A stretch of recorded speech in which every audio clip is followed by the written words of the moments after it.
聽到都痛喎。現代人通常都怕痛又怕死㗎啦，咁個個都話無痛分娩，其實會唔會有啲人係唔可以無痛分娩嘅咧？無痛分娩咧，即係我哋醫學上面講嘅硬膜外嘅麻醉術，咁就係用喺分娩中嘅媽媽佢哋想止痛嘅時候嘅其中一種止痛方法嚟嘅。呢個方法係由麻醉科醫生進行，咁係喺個背脊個脊椎嗰度咧打一支針啦，進入脊椎嘅硬膜外腔，然後再攝一條管仔入去咧，然後由麻醉科醫生咧打一啲局部麻醉藥。聽到都痛喎。係啊，母親的確係好偉大㗎。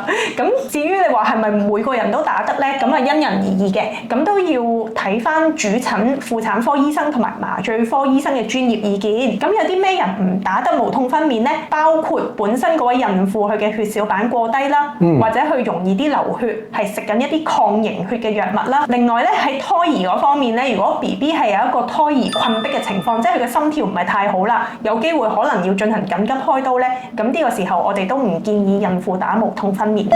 哦。